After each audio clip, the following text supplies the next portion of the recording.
Hi. Okay, so it has been a hot minute, but I am ready to do some Seeking Sister Wife because, well, we got to get this out before the next episode comes out. Duh. We don't want to be too far behind here. So, before we get too far, I don't know what he's doing. Don't ask me what he's doing. I don't know if he knows what he's doing. He went to Grandma's house today, and, yeah, he is asleep, like asleep. Asleep. So, hi, if you're new here, I'm Cozy. I like to snark about sister wife related shows here on YouTube. I do like to remind you these videos are for entertainment purposes only. These are not facts, they're just opinions that I have about public figures who share their lives publicly on television. Cool? Cool. All right, so just a heads up. I have been taking some medication that I am not doing so hot on. It makes me feel really sick. It makes me very confused. I've been having some issues with kind of stumbling over words, forgetting words. I'm sure you guys have kind of noticed, if you've been here a while, that I take a lot of notes. But it seems probably more often that I've been reading more of a script than I have normally. Like, I don't typically stare at my notes as often. This medication makes it really hard for me to remember what I'm trying to say, or I forget words really, really easily. So you'll notice I'm going to kind of refer to my notes a lot more. That's simply because I just am really struggling to kind of have that clarity. I do go see my doctor here soon, and I am going to talk to them about it because I'm just finding that I'm struggling a lot with some really, really negative side effects from it. So bear with me. I also get really cold really easily, so I have my blanket with me. If I'm fiddling with it, it's because I'm freezing. So, but I'm hoping my little buddy here will keep me on the straight and narrow, even though he's really not he's not as exciting as I'd hoped for. Let's just be serious. So, that being said, as long as we're all cool, all on the same page, let's jump right into this. Like I said, I'm really sorry if I'm staring at my notes too much, but there's really not much I can do while I'm on this. It's just sort of going to be what it's going to be. So, let's hop into the Ryan family. If you'll remember, the Ryans decided to take this like brief foray into stalking, my opinion only, as they decided to head off to see Stephanie after she very explicitly told them not to. Now, I write my notes as I watch. I don't watch the whole segment and go back and write the notes. So as I'm writing it, I'm like, this is not going to go well, right? Not going to pay off for them. So the answer definitely was no, because Stephanie is very not happy to see them. And they either need to move on or they're not going to be on this for the rest of the season, because there's really nothing here. There's no reason to be seeking a sister wife on a show if you don't have anybody to seek, you know? So Becky reminds us that they have driven from Texas to Colorado. Now, here's the deal. You didn't say that before, and also you've been leading us to think that, like, she lived in West Virginia, the way you were talking. Like, oh, she lives so far away in another state. She lives like a state and a half away, bro. I get that Texas is huge, so that's like a 12-hour drive. But you made it sound like she was a 2-day drive all the way over in Appalachia. All right? Just saying. So Becky's like, it's really hard to say who Stephanie means more to, but probably Justin. So up pops a black screen all of a sudden. It's like, neither Stephanie nor Greg's real voices or names have been used. And I'm like, whoa. Greg? There is a Greg? And Stephanie is super blunt when she's like, why are you here? And Becky's like, this was the plan. And she's like, no. I told Justin not to come. And Becky's like, no, you've been saying you wanted to see Justin. We need to talk about this. Stephanie then is like, no, I want to be with Greg. And Becky is in shock. She's like, when? How? You hung up yesterday with an I love you, babe. And now there's a Greg. So, like, this whole thing was kind of obvious at first. At first I was like, is this AI? Is this, like, the world's most boring intern? Like, super deadpan reading this out?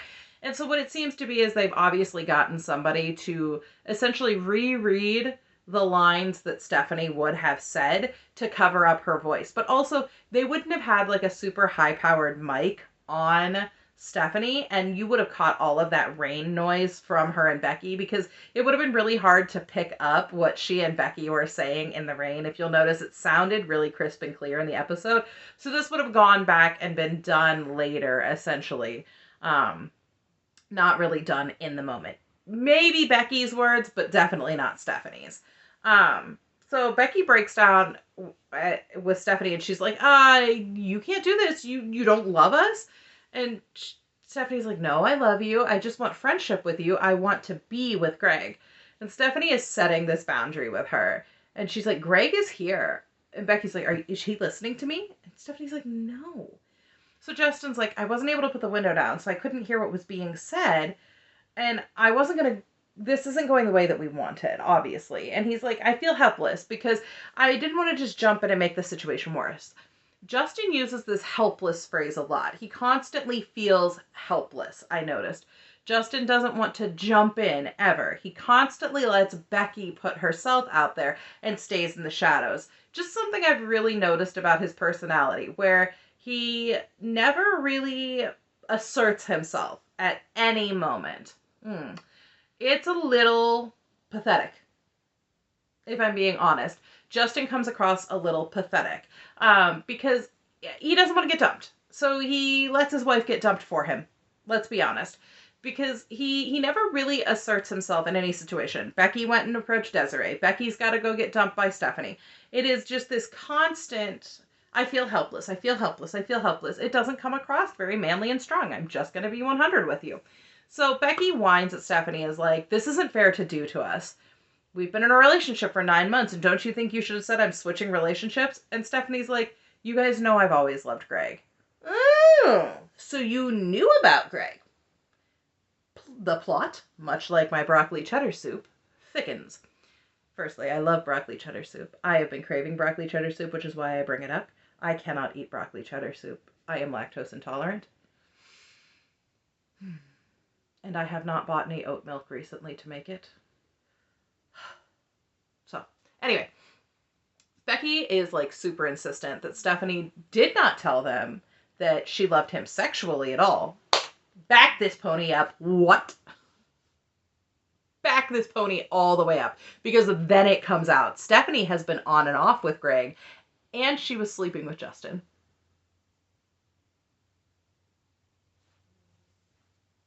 Which means that Becky is freaking out because now she thinks she needs to go get tested. Thanks to Stephanie.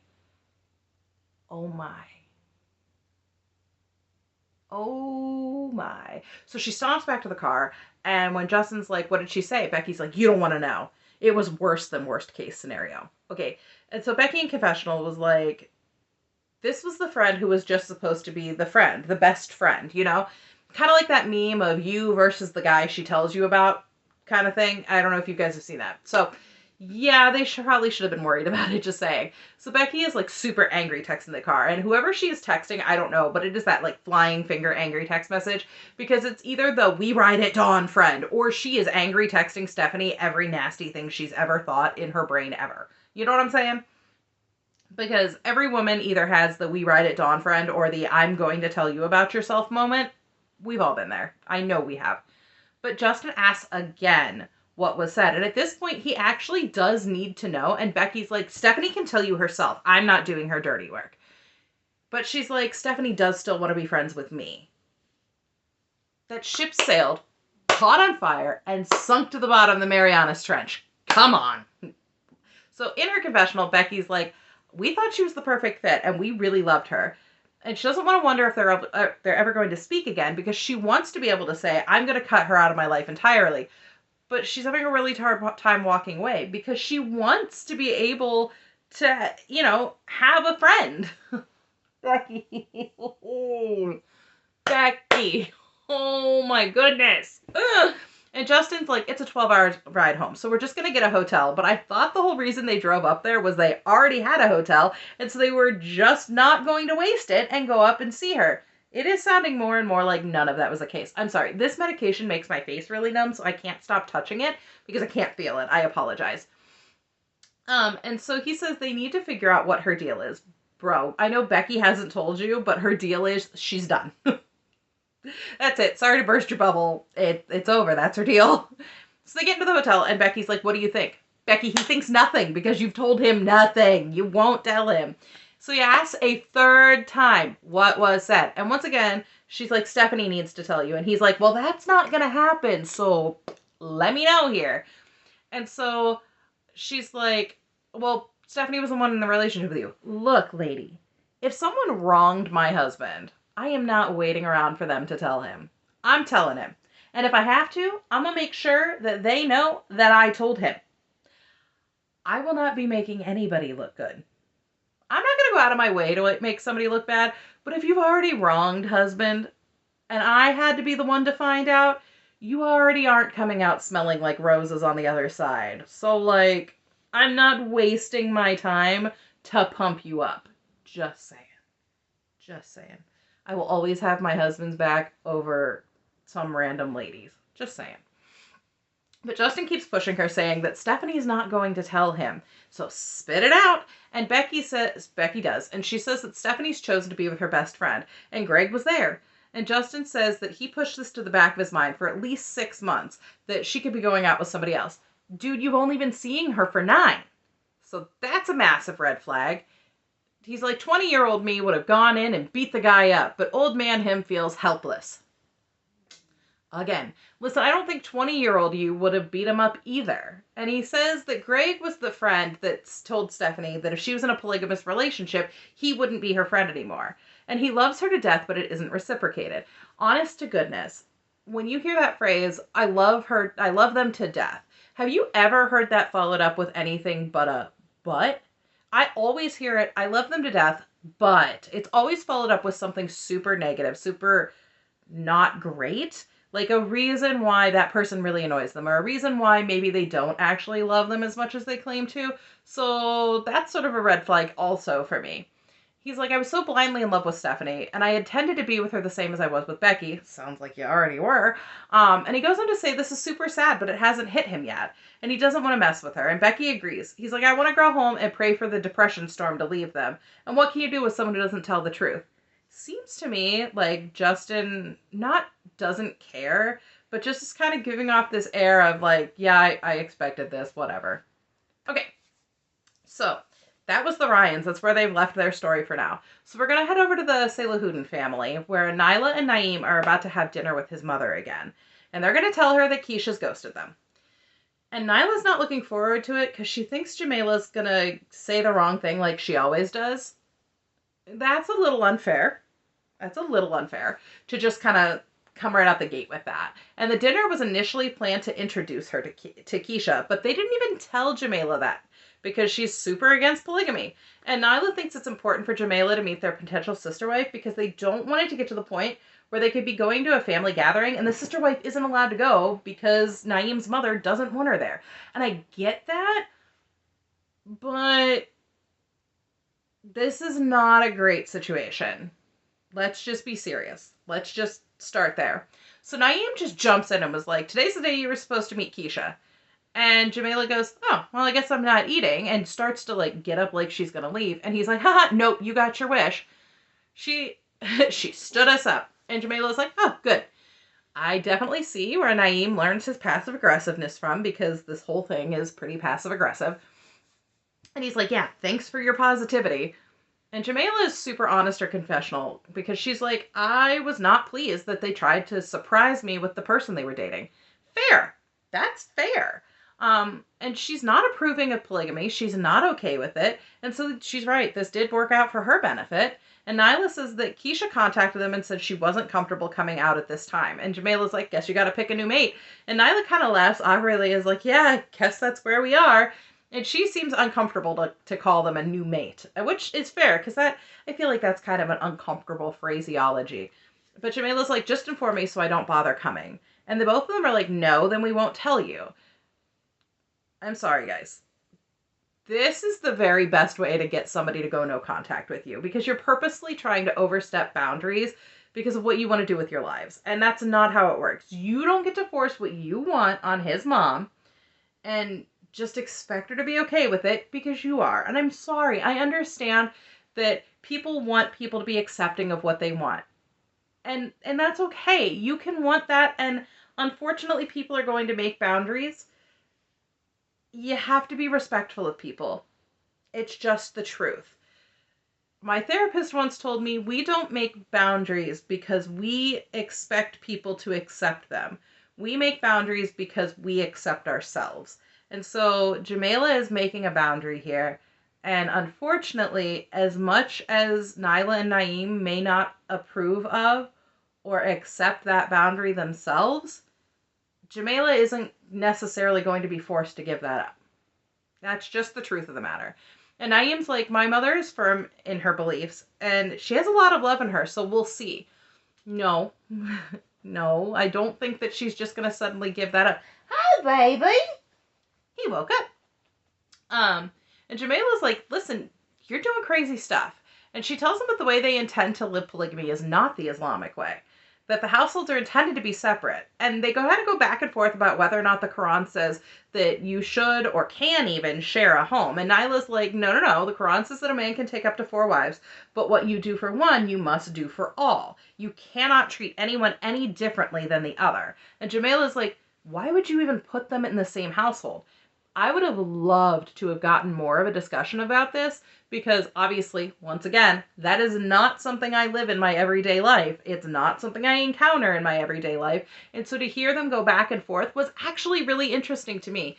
Unfortunately, Naeem just keeps repeating, you wouldn't be right on that. You wouldn't be right on that over and over and over again over top of them, cutting everybody off and losing the conversation, which is really unfortunate because I really, really was interested in knowing more about it.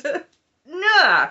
I hate that. I hate that when somebody, instead of letting the conversation continue, just like sticks to a phrase and just says it over top of people because, that was fascinating to me. It's the same way as, obviously, being a Protestant Christian, having someone who is Catholic speak on something that would be different versus something in Protestantism.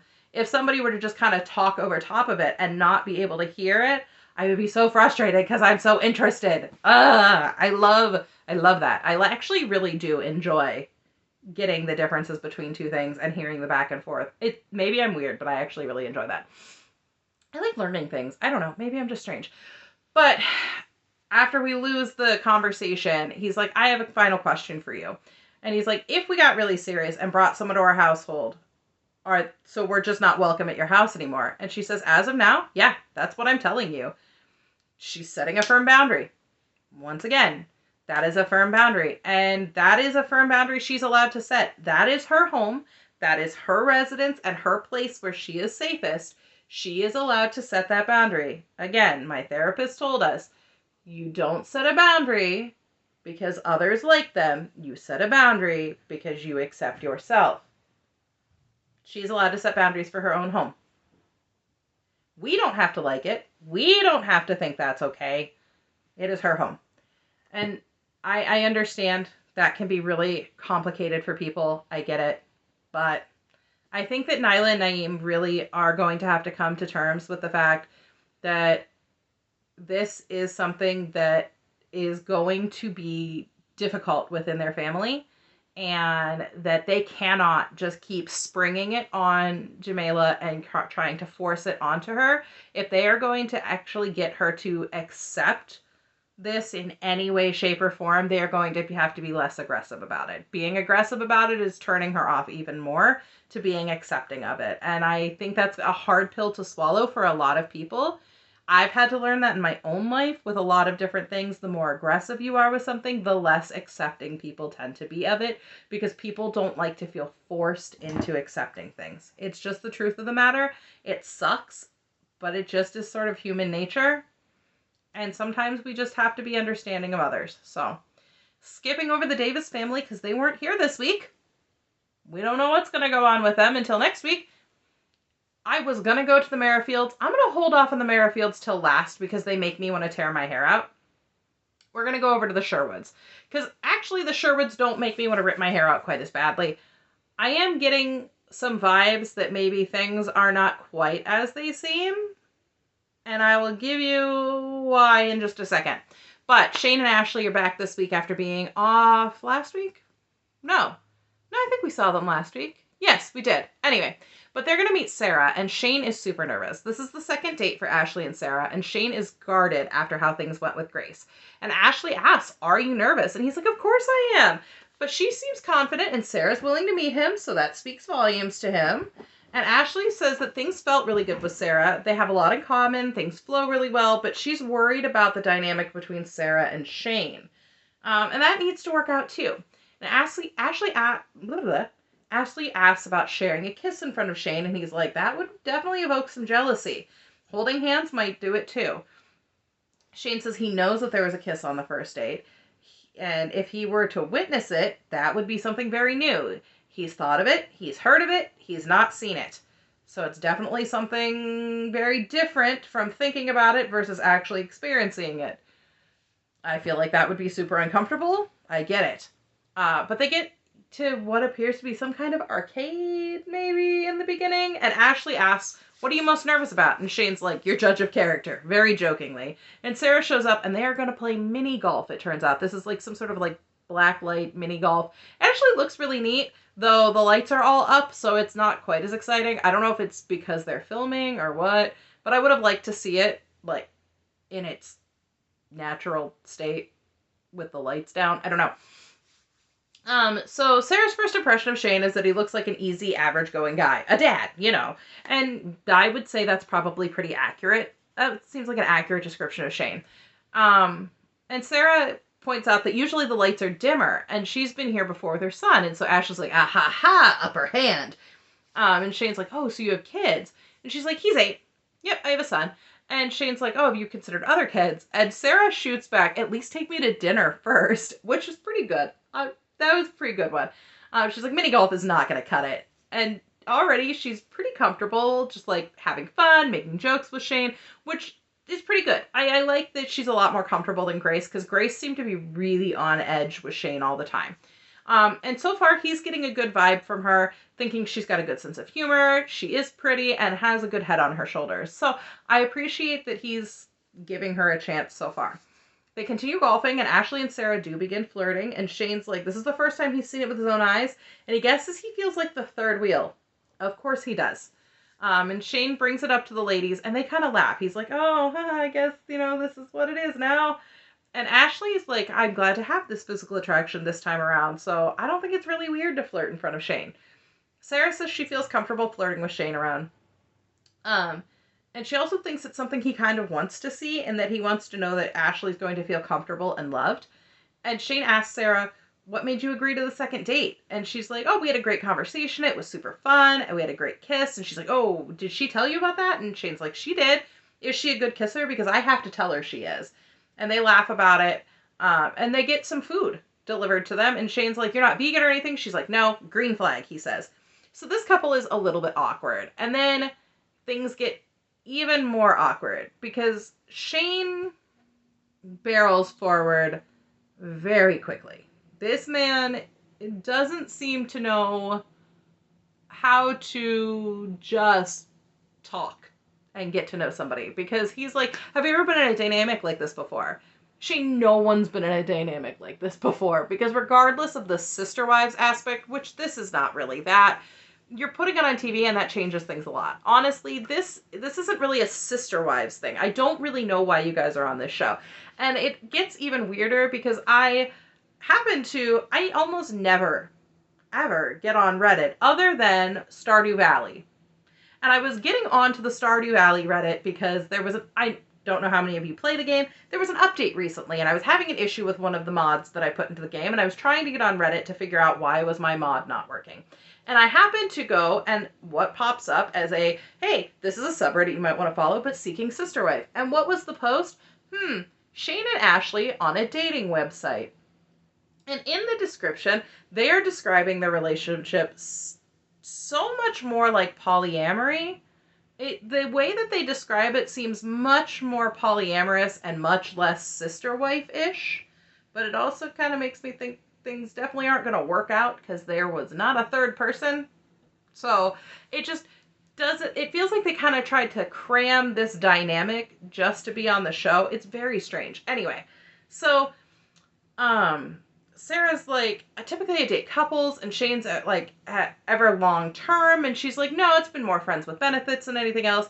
And he's like, and so he tells us that when you mention polygamy, people think multiple partners, there's no hierarchical structure. No, honey. When you say polygamy, people think prairie dresses and Cody Brown. you are describing stereotypes of polyamory, which is very different. People think that polyamorous relationships are just people dating everyone with no structure. And I wouldn't even say hierarchical structure. I would just say structure in general. That is the stereotype of polyamory, not polygamy. So Shane immediately assumes that because Sarah has not been used to a long-term different structure, that this is what she's looking for now. He starts immediately putting words into her mouth, and she's like, whoa, these are my past experiences. And it's already turning in his head. This is a no for him. And I think that Shane truly wants everything to be a no, and that's okay. He just needs to be honest that he wants everything to be a no. And Ashley is even like, whoa, Shane is coming on way too strong for a second date. She calls him a harsh critic of all of the women that she's seeing. And Ashley tries to save it by asking, well, what are you looking for? And Shane's like, I come on strong because we are people who live in the moment. You don't know what will happen tomorrow, so we move fast. And he's like, I don't want to say I'm confused, but it doesn't sound like Sarah's looking for the same thing we are. And Ashley is staring at him, looking at him like, you are definitely misinterpreting the data you're being given, which I feel like everyone's kind of looking at that. But Shane tries to continue speaking, and to her credit, Sarah kind of cuts him off and is like, this is what my past experiences were. You asked about my past, and I answered you truthfully. And that's different than asking what I would do or what I'm looking for in the future. And so Ashley's like, so what are you looking for? And Shane is definitely caught off guard by being put in his place. He is definitely caught off guard by her standing up and saying, nope, you asked this, I answered the truth to this. If you want the answer to this, that's what you need to ask. And she says, I'm open to trying something new because obviously things I've done in the past have not worked out for me.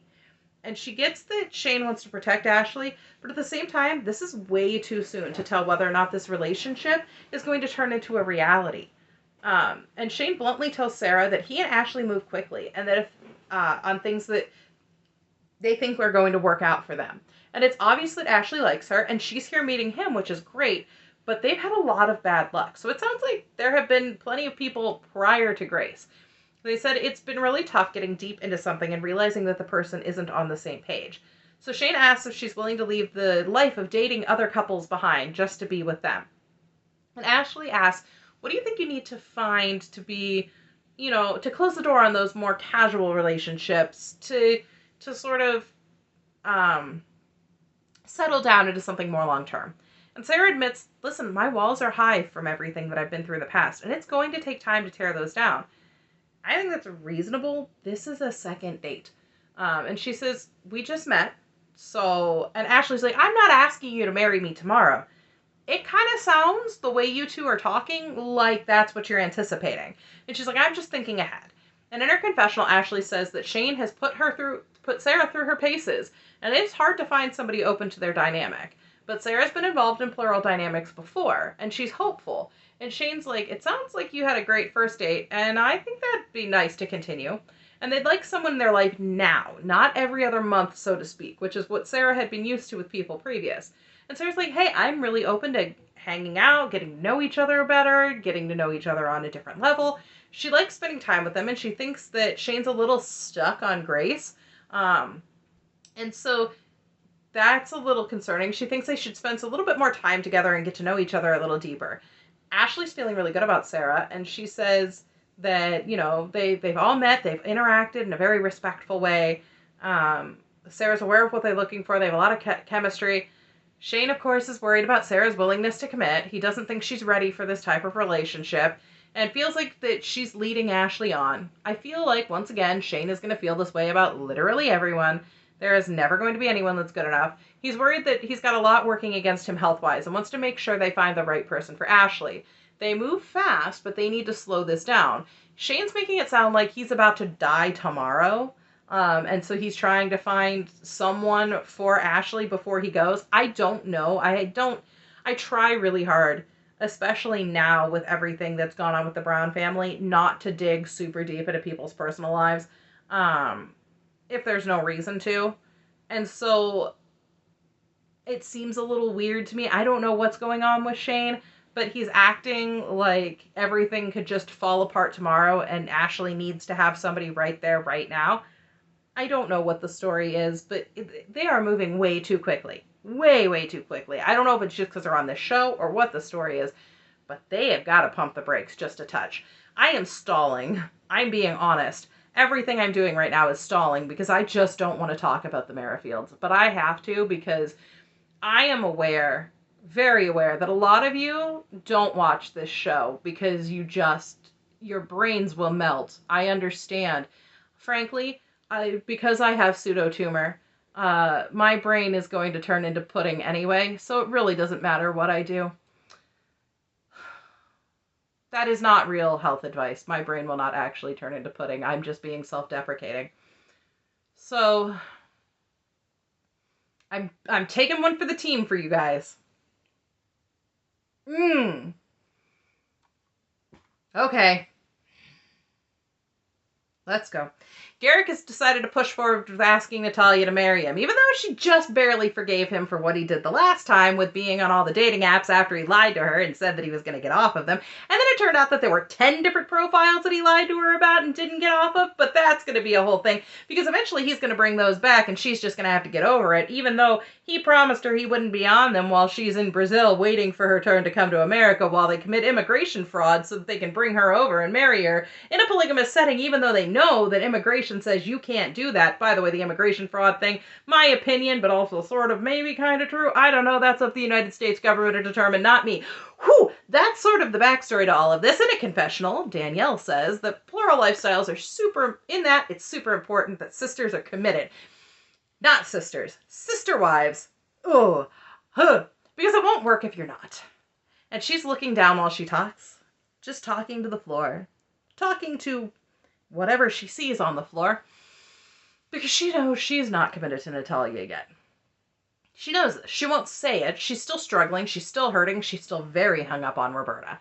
But she follows through all these hard moments. She thinks it's really important to let Natalia know she does love her and she is committed. She's not. Danielle, come on. You are sitting next to Garrick. You are staring at the floor while you're speaking. And she does this. I really want to give Natalia the sister's necklace that Garrick designed.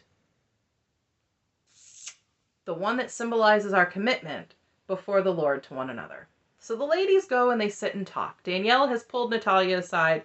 She's got herself all gussied up. And she's like, we feel better having been able to talk all these things through. And Natalia's feeling much more confident after their discussion about the dating apps. And all the things that were going on. And so Danielle's like, do you still want to be a part of this crazy family? And Natalia's like, I think we'll live in great harmony. So Danielle asks, will you be my sister? And Natalia agrees and calls her best friend. And Danielle gives her this necklace. And this thing is ugly. She says it's hearts intertwined. It looks like a set of lips. I'm not even joking. It looks like a set of lips, like my lips, eating an hourglass. In between the set of lips, essentially, is two red dots that look like an hourglass. I don't know how else to describe this. The lips would be silver. It's an hourglass. It is enormous. It sits... I'm trying to... Big? I'm trying to find a way, because I can't get these fingers out of the way, to show you. Big. On her chest. Maybe down here. It's huge. I mean, it is small by 2011 statement necklaces standards, but not much. Like, oof. And Danielle's like, we're connecting, and she's different than Roberta. No, really? They're different people! So Danielle's like, I don't think Natalia is 100% committed to me. Projection much? Come on. Danny, let's be serious for just 1 second.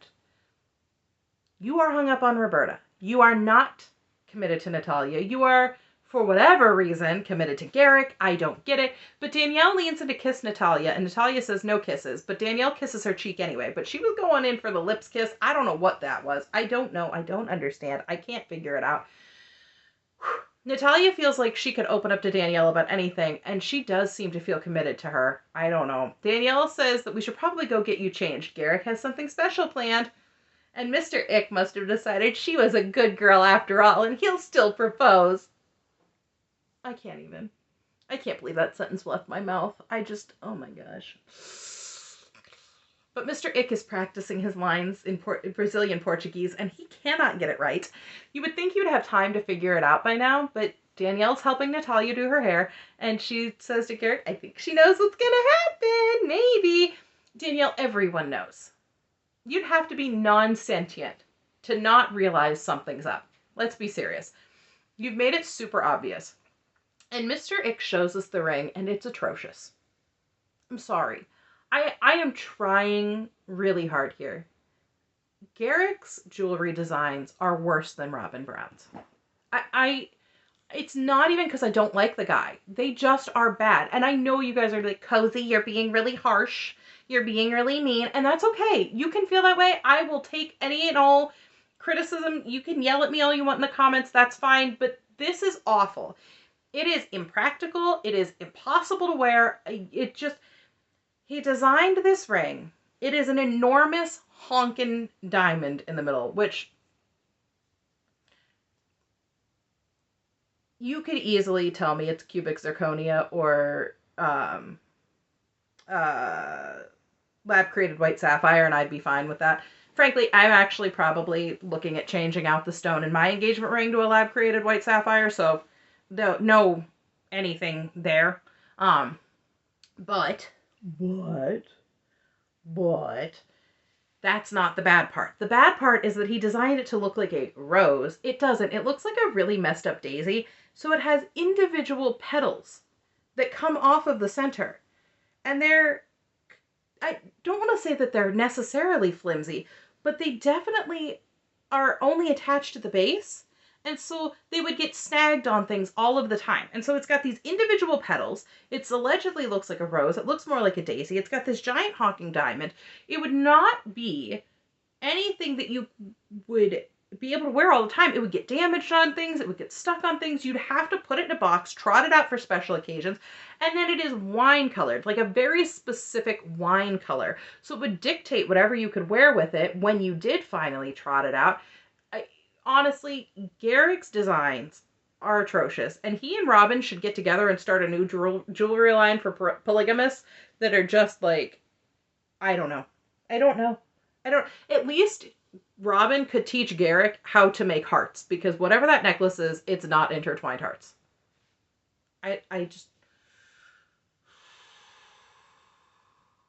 I'm trying really hard, guys. I promise I'm not trying to be a negative Nelly and just be as nasty as possible. I don't understand these designs.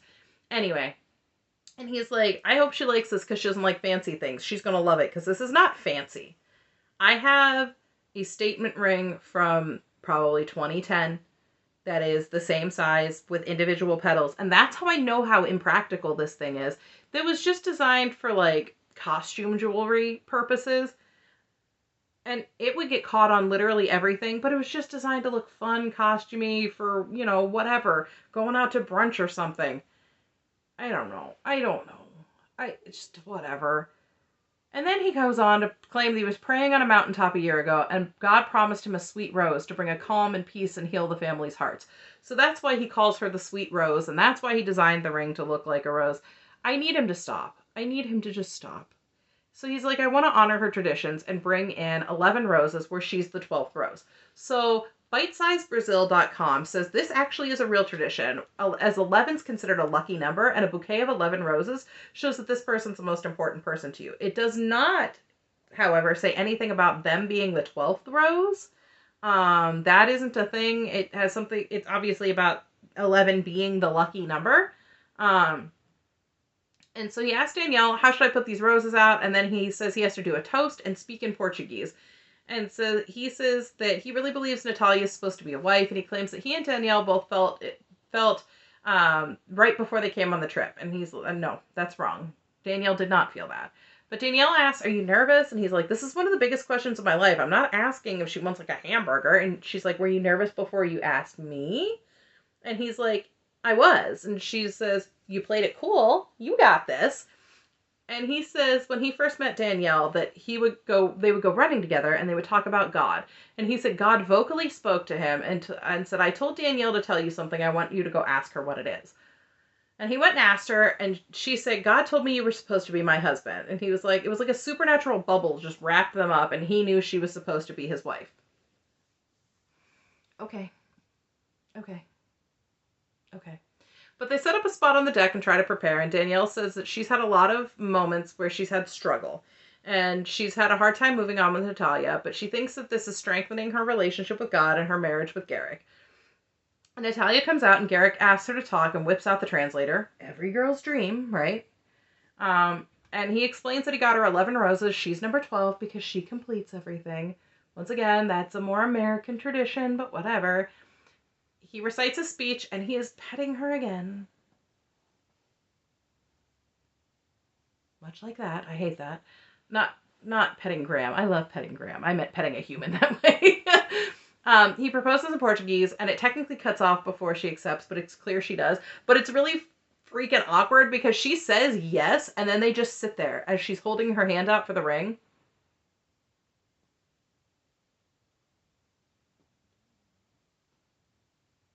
Guys, it was that awkward because it's literally what they did. And almost for the way the TLC sat there was longer, I think. Like, I couldn't sit there that long because I was starting to get antsy. That's how awkward it was. But Danielle shouts out, did she say yes? And it's like the most anticlimactic moment on this show as they like show off the ring, which I'm not wearing mine because my fingers are swollen, sorry. And Garrick and Danielle and Natalia all toast, along with her mother Maria. And Natalia says she didn't expect this, but she loves him very much. You did expect this. Be serious. She loves them all. Danielle, the boys, she thinks they all have a great future ahead. And Maria says that as a mother, she would have never chosen this for her daughter. But she's going to respect her decisions. She trusts Natalia to know what she's doing. And all that matters to her is her daughter's happiness. And Natalia says she's happy. She somehow loves Mr. Ick. And she's happy it worked out. I'm trying. She knows not everything's going to be perfect. And they have a long path ahead of them. And she has to adapt to a new country and a new language. And she hopes they can be patient and help her adapt. And Garrick says, sister wife, and Danielle's like, it feels good. It feels surreal.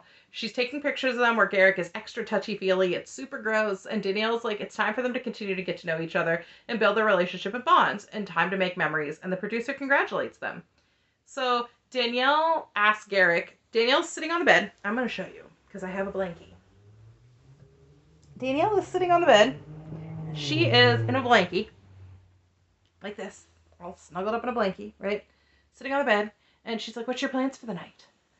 And this is the last night in Mexico for everyone, and they're all flying back to their respective homes. So Garrick's trying to pack a little before morning, and Natalia comes in to sit on the bed, and she's speaking with Danielle and Garrick in their room. And Garrick says that once a woman becomes a wife, that's when intimacy comes in.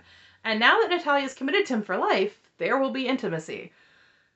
Does she know that that's how this works? Because a lot of people would be expecting a wedding of some variety for that, but Garrick pushes that, says that there isn't paperwork or celebrations. I'm sorry. This is where I get frustrated because, like, everyone knows that I really don't like the way that Garrick misinterprets Christianity as a belief system because of my belief system. And so this is where it gets struggly for me and I get frustrated with him. So I apologize. I'm trying to keep it together.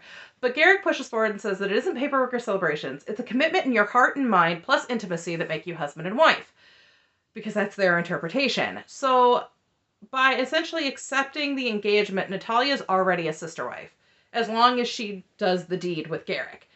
But Natalia seems nervous as Garrick brings up cuddling, and they get really awkward about Garrick saying he's going to sleep. And then Danielle, in her blankie, is like, ooh, hoo, hoo, hoo, you know, just like acting all coy and goofy. And then she gets up to leave them alone, and she's like, have fun sleeping. And she's like, this has been a doozy of a trip, but they're going home engaged and looking forward to the future together. Now, she says they're going home engaged, meaning they're not going home married. So why is Garrick having this intimacy? I didn't need to see Garrick and Natalia in bed. I could have done without that being the closing shot of the episode. So what's the answer? They're going home engaged or they're going home married, or what's the story, Wishbone? Because the way that Garrick tells it, they're going home already done. It's all good. I don't know. Obviously, they're going to have some sort of more legal marriage in the United States, but then she'll be coming over here and they'll have to go through the whole immigration process, but he's on a show promoting polygamy. I don't understand how this ever is actually going to be able to work. I don't think that it ever actually can work. It's a whole disaster. Whatever you think, whatever that is, I get it. It's a mess. I am fully anticipating that there are going to be plenty of comments like, Cozy, you're being way too harsh on Garrick and his jewelry designs. That's fine. Cool. Y'all, it's cool. Rip me apart in the comments if you want, because I may deserve it. It's cool. I'm chill with that. Other than that, yeah. So we did Sister Wives season 2, episode 2 recently. We're doing this one right now. I'm trying to remember. Did we put out the My Five Wives episode yet? I can't remember if that one went out yet or not. If it didn't, you will be getting it shortly. If the My Five Wives episode has not gone out by the time this one has, you will be getting it very shortly. If it has gone out, then you will not be getting it very shortly. We will be back to another Sister Wives episode. But that would be episode something. Whichever one. I don't remember what the number is, but it's the Bigfoot one. Yeah. So, if that one hasn't gone out yet, you'll be getting it very shortly. If it has already gone out yet, you'll be getting a Sister Wives one soon. So, that's where we're at. Feel free to leave whatever comments, questions, concerns you have down below for me. If you liked the video, leave a like. If you want to subscribe, feel free to subscribe. If you don't want to subscribe, that's cool too. I'm chill about it. Like I said, I'll be seeing my doctor Monday to talk a little bit more about this medication. It has thrown me for a doozy. I am really struggling on it. I don't know what we're going to do. This is the last medication that has a chance at working as far as I know. We'll see what happens. We'll see what happens. So, until I have something else for y'all, I'm going to head out. I'm going to get this dog to bed. And I'm going to bed myself. Have a great evening, guys. I'll see you soon. Bye!